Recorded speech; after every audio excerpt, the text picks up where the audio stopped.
We all do it, right? Now, Yeah. hustling, prioritizing everything else, Wow. work, social life, maybe just one more episode. Sleep.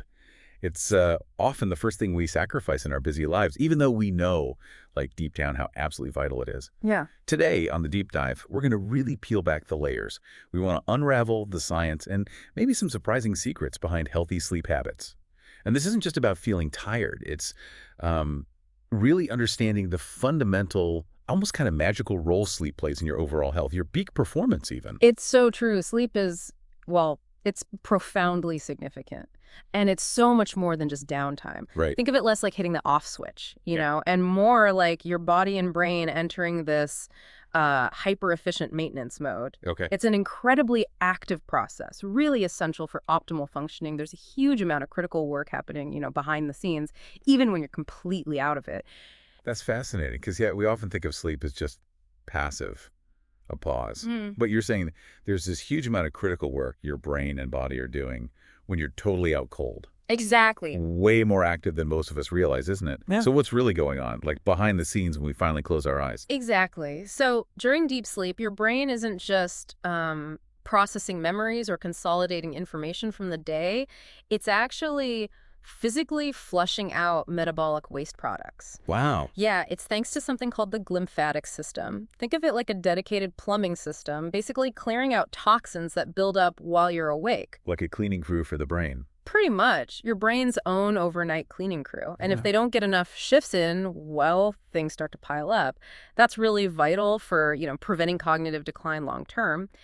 And at the same time, your body is in full repair mode. It's making proteins, repairing cells, recovering from all the wear and tear of the day. And crucially, your immune system is busy strengthening itself. It produces these protective proteins, cytokines that fight off infection and inflammation. What's really striking then is that direct link.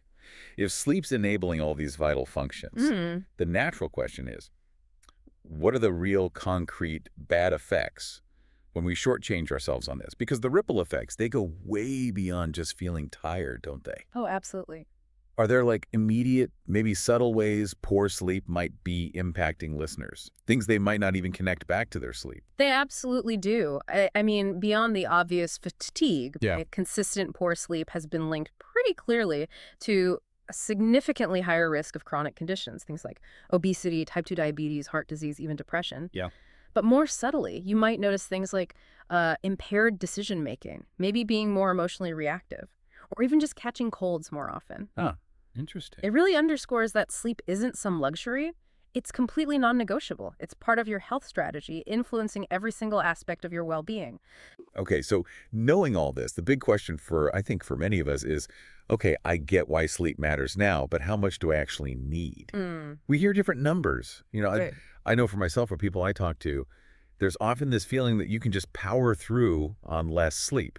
Is that really sustainable? Or are you just like building up this sleep debt you'll eventually have to pay for? You've really hit on a crucial point there, that powering through idea, it's usually a short-term illusion. Right. You're definitely accumulating a sleep debt.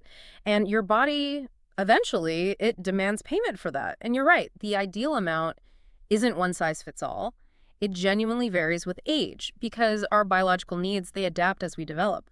So for children, say between 6 and 13, the recommendation is 9 to 11 hours per night. 9 to 11. Wow. Yeah. Then for teens, 14 to 17, they need about 8 to 10 hours. For most adults, that's 18 to 64. The sweet spot is generally 7 to 9 hours. 7 to 9. And for older adults, 65 and up, it tends to be around 7 to 8 hours. A good rule of thumb, though, is always aim for the higher end of your range, especially if you're feeling really tired or stressed or maybe recovering from being sick. What's fascinating here is just seeing how our sleep needs change throughout our lives and how that influences everything from, you know, hormone release to cognitive function. That makes a lot of sense. Different phases of life, different needs. So beyond just feeling generally off, how can you tell? How can you tell if you're genuinely falling short on sleep? What are those like common indicators, the red flags your body's sending up, telling you it desperately needs more rest? Yeah, there are some very clear red flags to watch for. If you're consistently having trouble falling asleep, or maybe waking up a lot during the night and struggling to get back to sleep, that's a big sign. Okay. During the day, watch out for that persistent fatigue or increased irritability, feeling maybe overly emotional. Difficulty concentrating is a huge one. Feeling like your brain is just foggy, or struggling with simple problem solving. That's often linked to impaired frontal lobe function from, well, not enough sleep. Brain fog, yeah. I think a lot of people know that one. Definitely. And another really common one, relying on caffeine or, other stimulants just to stay awake and function during the day instead of feeling naturally energized. Right, that afternoon coffee just to get through. Exactly. So if any of these sound familiar to you listening, Yeah. you are absolutely not alone. But it's also a really powerful signal, isn't it? Time to truly listen to what your body is trying to tell you. Which brings us, I think, to the core of it, the practical stuff, the concrete, actionable steps you can take to build better sleep habits.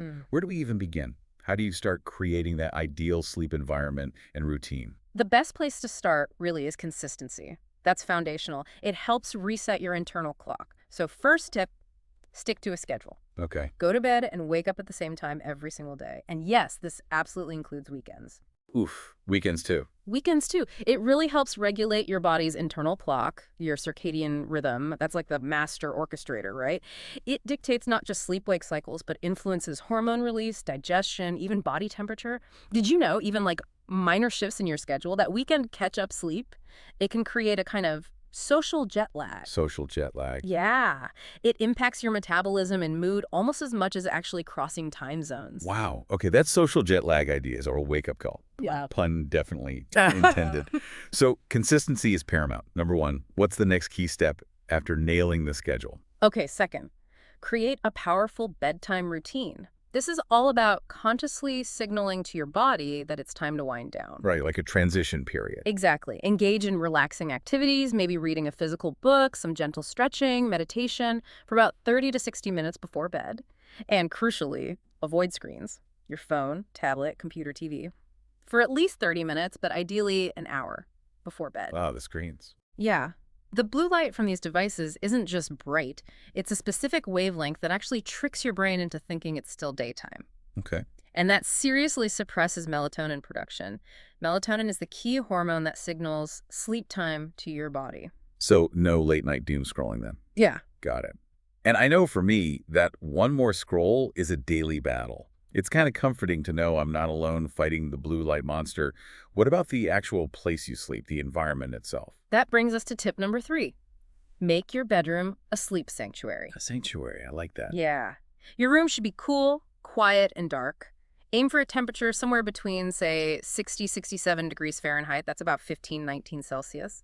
A slightly cooler room actually helps initiate sleep. Interesting. Cooler's better. Yeah. Consider blackout curtains if you have light pollution. Maybe earplugs if noise is an issue. Make sure your thermostat is set comfortably. Investing in a comfortable mattress and pillows is also vital. It makes a huge difference. And importantly, remove distractions. TVs, smartphones, get them out of the bedroom if you can.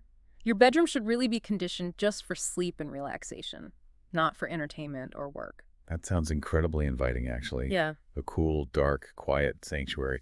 Any other lifestyle changes that make a big difference beyond what happens right in the bedroom? Yes, absolutely. 4th tip. Watch what you eat and drink, especially as bedtime gets closer. Okay. Avoid heavy, rich, or really spicy meals close to bedtime. Your digestive system will be working overtime instead of letting your body relax and prepare for rest. And the same goes for caffeine and alcohol. Caffeine, well, it's a stimulant. It blocks adenosine, which is a chemical that builds up and makes you sleepy, so caffeine keeps you alert. Right. Obvious, but easy to forget. And alcohol, this one trips people up. It might make you feel drowsy initially, sure. Yeah, the nightcap idea. Exactly, but it actually disrupts your sleep architecture later in the night, Yeah. especially REM sleep, so you end up with more fragmented, less restorative sleep overall. Less quality sleep. Yeah. Okay, that makes sense. And finally, one I think is important for just general well-being too. 5th one, get moving. Regular physical activity during the day, it really helps you fall asleep faster and enjoy deeper, more restorative sleep later. How does that work? Well, exercise helps regulate your body temperature cycles. It releases endorphins, which can improve your mood and reduce stress. Both of those are really conducive to good sleep. Just one important caveat, try not to exercise too close to bedtime. Ah, okay. Ideally, finish any vigorous activity at least, say, 2 to 3 hours before you plan to sleep, because the stimulating effects and the elevated body temperature can actually keep you awake if it's too recent. Okay, so daytime movement is great, but maybe not a hardcore workout right before hitting the pillow. These are all really practical, achievable steps. things you can start thinking about today. I like that idea of training your body for optimal rest, like preparing for a marathon, but for sleep. But what if you've tried these? Maybe you've diligently implemented these excellent tips and you're still consistently struggling. When should you think about, you know, bringing in professional help? Yeah, that raises a really important question. Understanding when it's time to seek expert medical advice. If you consistently struggle to fall asleep or stay asleep, or if you feel tired and unrefreshed even after what you think is a full night's sleep, it's really, really important to talk to your doctor. Oh, just keep struggling alone. Exactly. They can help identify if there are underlying issues. Things like chronic insomnia or sleep apnea, restless leg syndrome. These sleep disorders are actually quite common. And the really good news is they're also very treatable. So please, don't hesitate to seek guidance if these problems persist. Getting a proper diagnosis and treatment can be absolutely life-changing for people. That's such an important point. Don't suffer in silence if these tips aren't enough. So bringing it all together, what does all of this mean for your daily life? I guess the big takeaway here is that healthy sleep isn't just about feeling good in the morning, is it? It's truly like this hidden foundation for a healthy life, a productive life, maybe even a more joyful life.